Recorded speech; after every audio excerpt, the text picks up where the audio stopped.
Pada pertemuan kali ini kita akan melaksanakan isolasi DNA dan akan melihat keragaman genetik.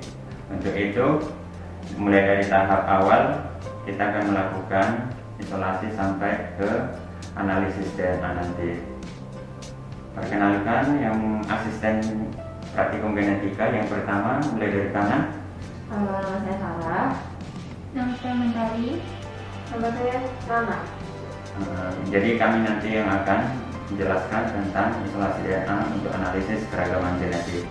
Pada pertama kali kita akan melihat analisis keragaman genetik pada hewan, kemudian dilanjutkan nanti pada tumbuhan.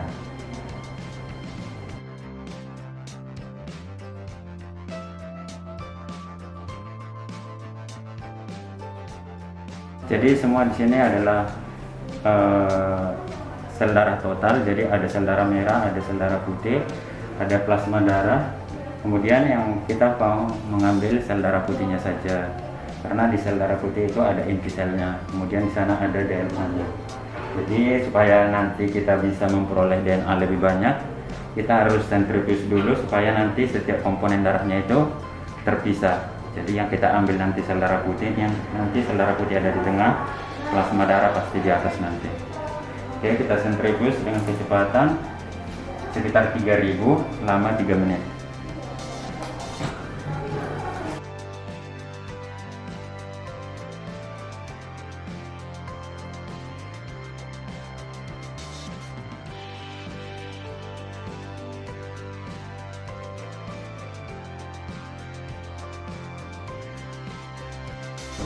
Oke, jadi ini nama alatnya adalah centrifuge. Sini dia bekerja secara sentrifugal, dia akan memisahkan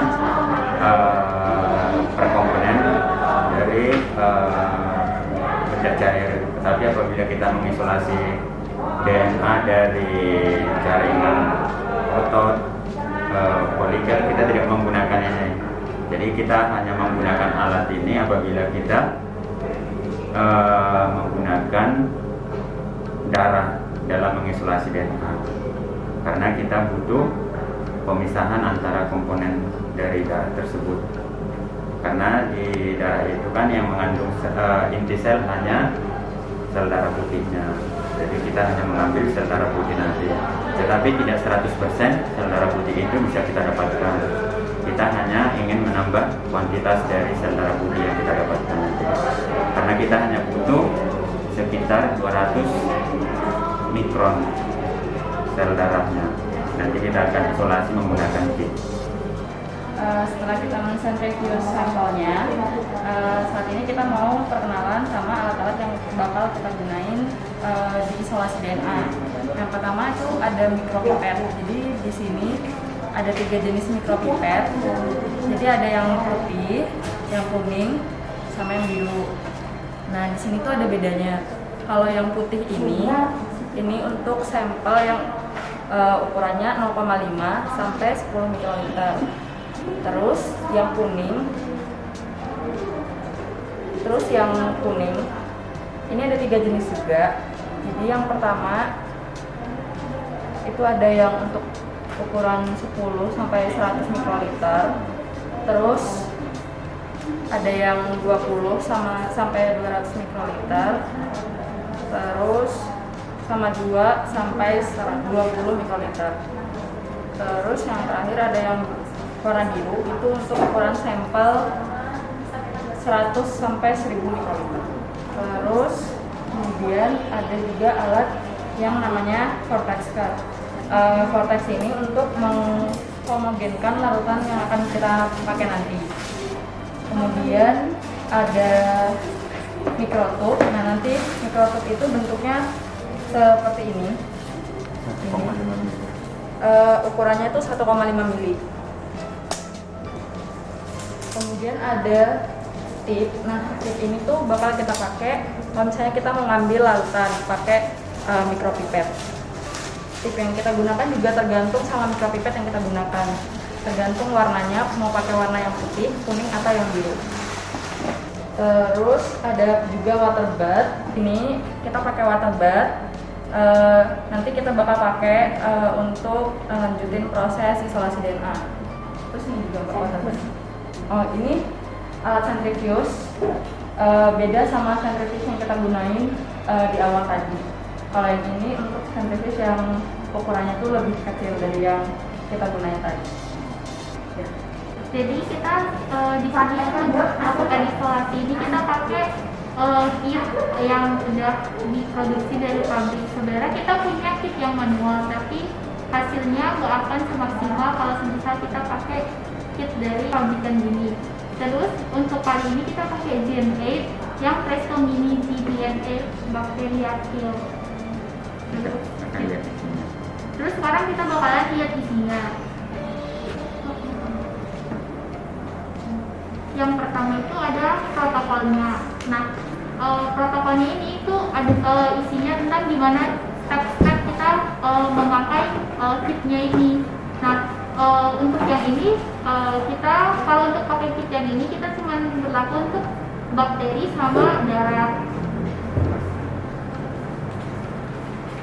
Protokol ini untuk tiap kit itu berbeda tergantung kit kita itu kita pakai kit apa. Kemudian ini ada GD kolom. Kemudian ini ada filter untuk tempat DNA-nya. Kemudian di sini ada larutan. Nah, yang pertama itu adalah wash buffer. Nah, wash buffer ini ada dua. Wash buffer ini nanti fungsinya buat mencuci DNA-nya.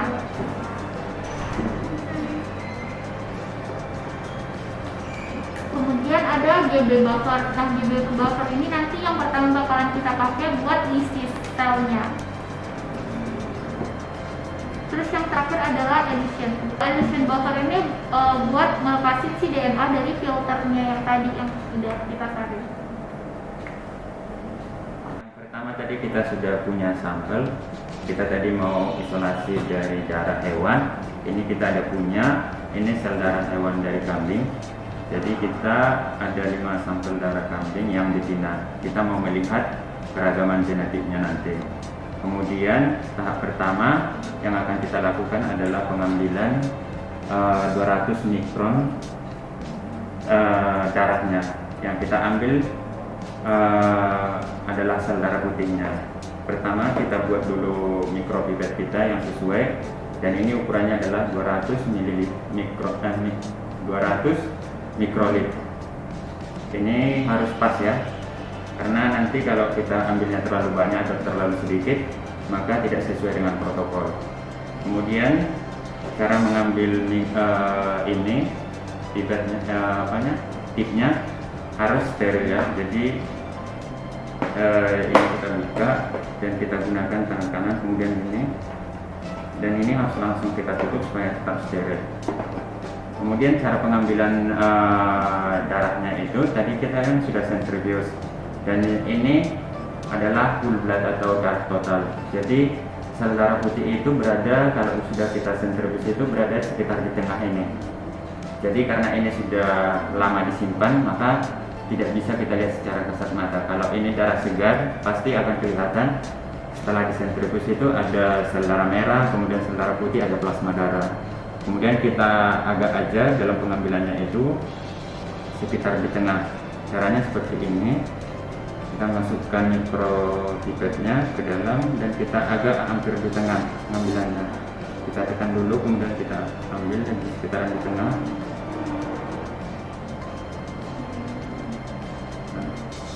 Kemudian ini kita pindahkan ke mikrotub yang 1,5. Kemudian juga ini harus steril. Kenapa harus steril? Karena kita pengen mengisolasi DNA dari sampel kita. Nanti kalau tidak steril bisa yang terisolasi itu adalah DNA bakteri atau DNA yang lain. Jadi harus steril. Kemudian kita masukkan ke sini. Kemudian ini kita buang ke tempat sampel. Dan ini harus segera kita kasih kode sesuai dengan kode sampel kita supaya nanti pada saat kita analisis tidak keliru.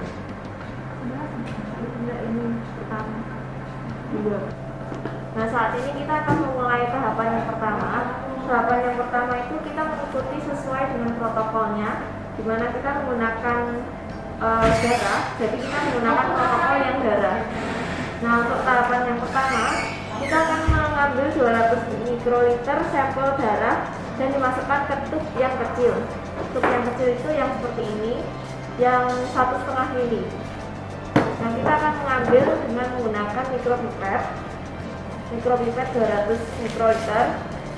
Kemudian kita ambil dengan menggunakan yellow tube seperti ini. Terus kita buka.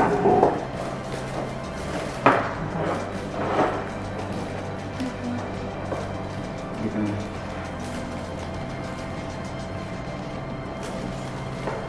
Nah, ini sampel yang pertama, kita akan masukkan ke dalam mikrotubnya seperti ini. Kemudian kita tutup. Terus angkat. Kita lanjutkan ke tahapan maksudnya ke sampel selanjutnya.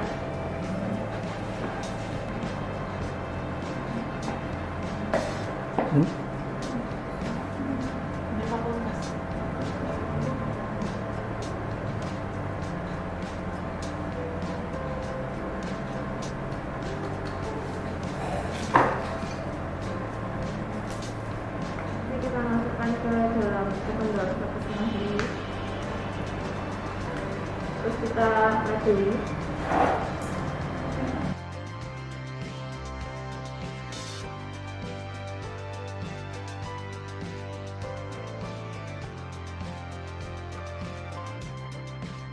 Selama inkubasi 10 menit itu kita lakukan shaking. Gunanya shaking itu supaya protein kinasenya dapat bekerja dengan baik.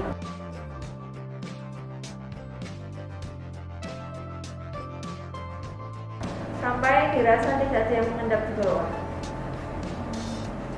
Setelah itu kita tutup lagi, kita tunggu dan kita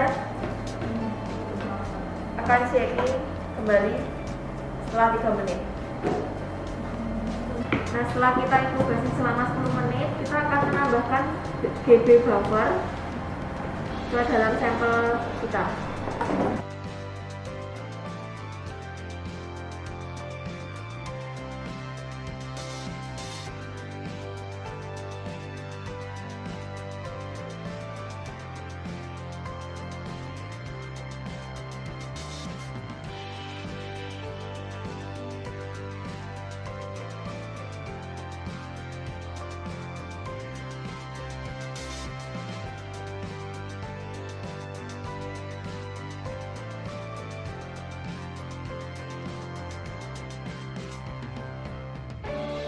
Selama 10 menit, di mana setiap 3 menit kita akan melakukan shaking.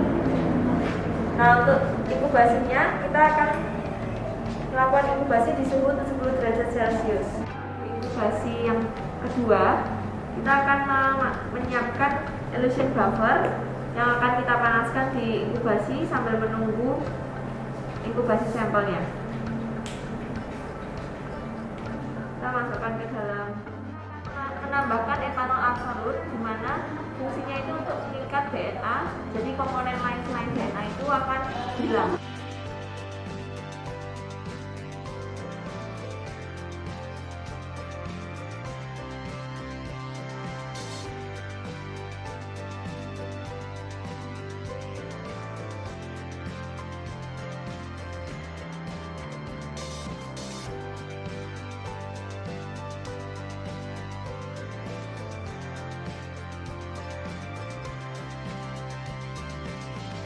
Oke, setelah kita menambahkan etanol absolut, kita akan memindahkan dari mikrotub ke dalam pipi kolong.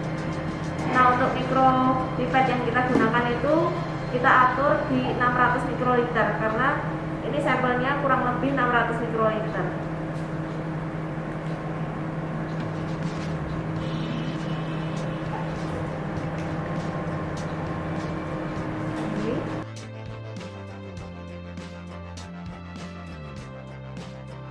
Oke, setelah kita membuang bagian bawahnya atau bagian darahnya, kita akan menambahkan Oke, setelah kita menambahkan W1 buffer sebanyak 400 mikroliter, kita masukkan ke dalam sentrifuge kembali.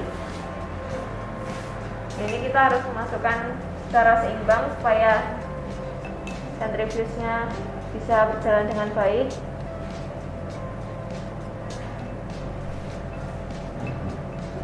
Seperti ini. Dan kita lakukan RPM 13.500 selama 3 menit. Kita mulai. Oke, setelah kita menambahkan hose buffer atau pencucian yang kedua, kemudian kita centrifuge dan kita mendapatkan seperti ini. Kemudian kita buang bagian bawahnya.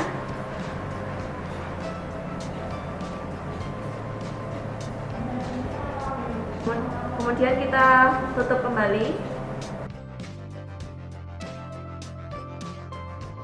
Dan begitu seterusnya, kemudian kita centrifuge kembali. Oke, ini kita akan memasukkan emulsion buffer ke dalam sampel yang sudah ada filternya ini. Kita masukkan sebanyak 100 mikroliter yang sudah kita panaskan emulsion buffer ini.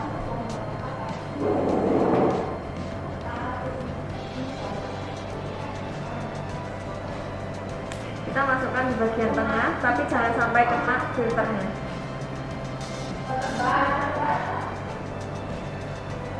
Jadi kita masukkan secara perlahan dan begitu seterusnya. Setelah kita tambahkan emulsion buffer yang sudah kita hangatkan di inkubator, kita diamkan selama 5 menit. Seperti ini. Oke, setelah kita tadi tambahkan emulsion buffer, ini seperti ini. Kemudian kita akan centrifuge supaya emulsion buffernya akan turun bersamanya ke bawah.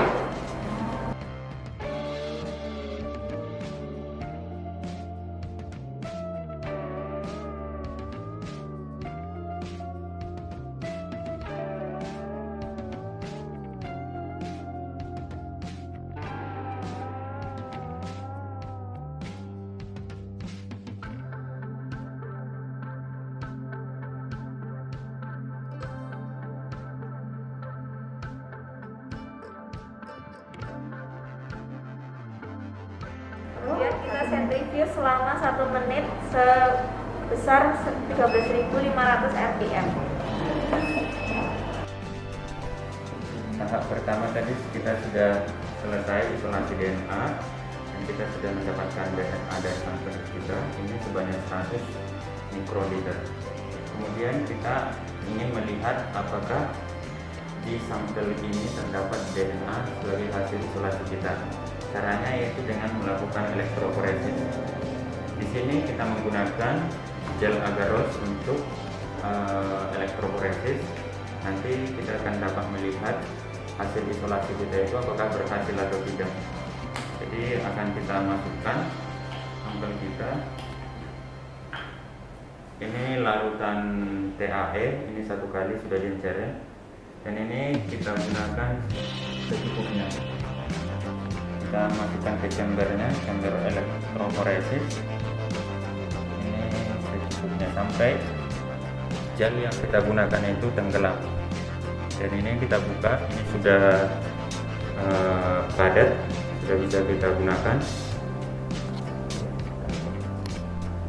Buka perlahan karena kalau apabila kita buka secara keras nanti gelnya bisa sobek. Kemudian ini kita tempatkan ke chamber elektroforesis. Ini harus sesuai yang ada garis merahnya, ini harus persis di atas sumuran gelnya. Jadi harus tepat supaya kita mudah memasukkan DNA-nya nanti. Kemudian kita tambahkan lagi larutan TAE-nya supaya gel yang kita gunakan ini harus tenggelam. Supaya nanti kutub positif dengan kutub negatif itu bisa terhubung.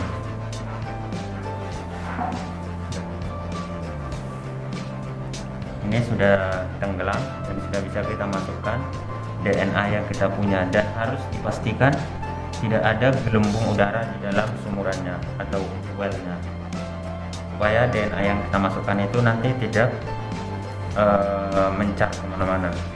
Kita harus terlebih dahulu menghilangkan gelembung darah dengan menggunakan micropipette. Caranya kita tarik atau kita masukkan tipnya, kemudian kita tarik supaya gelembung darahnya keluar. tapi jangan sampai gelnya rusak.